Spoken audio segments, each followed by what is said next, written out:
In the mix, we've got purple top turnips. Those are the most commonly encountered turnips. If you go to a garden supply place and buy seed in the little ½ ounce, 2 ounce package, you're probably going to get purple top. If you look in garden supply catalogs, you may find a dozen or more turnip varieties. Some of them, the varieties, the bulb will never get bigger than this. The purple top turnip, I've seen bulbs the size of bowling balls before. So, I mean, there's quite a bit of variation in varieties. This is your typical purple top turnip. These have done very well. Typically, a purple top turnip is going to be, by dry matter weight, is going to be 60 to 70% bulb, 30 to 40% leaf.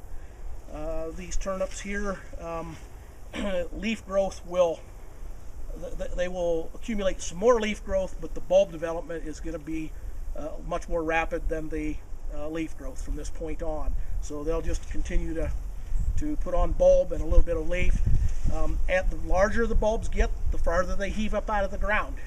This little guy here was pretty much encased in the ground. Just that little bit of purple that you might be able to see was above the ground. The larger he gets, there'll be less and less of that bulb below the ground. This one here, it was probably only about a ½ inch of this bulb was in the ground. If you kicked this one, it'd probably roll across the ground. You could kick it right out. So the bigger the bulbs are, the farther they heave up out of the ground. One reason Wayne wanted these, he's going to be grazing this pretty far into winter. These leaves are going to eventually freeze down and just wilt down to the ground. The cattle will pick them up. They're pretty prone to, weather loss that way. He wanted something to graze later in the season, so we used the purple top turnip to get these big old bulbs. The leaf may wilt down and they may not utilize it as well, but the big old bulb maintains its integrity even when it's frozen solid. Those cows, especially an old beef cow, she's had some experience with them, she'll eat a frozen turnip, no problem. She'll get a turnip this size and get the whole thing in her mouth and just roll it around and bite chunks off of it.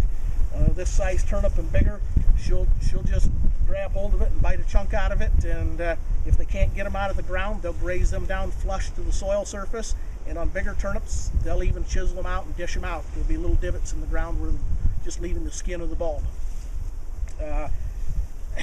I guess nice thing about the purple top turnip seed is seed's available, readily available. Usually your cheapest option for turnips, and there's nothing wrong with them. There are other varieties of turnips, some forage varieties that have different leaf to bulb ratios. And generally, the leafier the turnip, such as the Barcant turnip, which is probably the opposite of a purple top. The Barcant turnip's probably 60 to 70% leaf, 30 to 40% bulb, where the purple top is the opposite.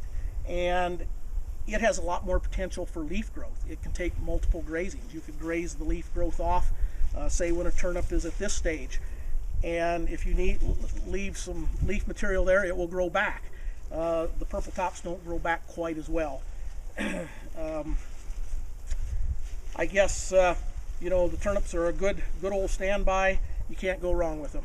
They're cheap, 2 to 4 pounds per acre. The lower the seeding rate, generally the bigger the bulbs. The higher the seeding rate, the more leaf material you get. Take your pick. Some people want to plant 1.5 pounds because they like the huge bulbs. Other people don't like bulbs and they'll plant 5 or 6 pounds. I think that's too much, but that everybody's got that with a little experience, gets their own idea what they want.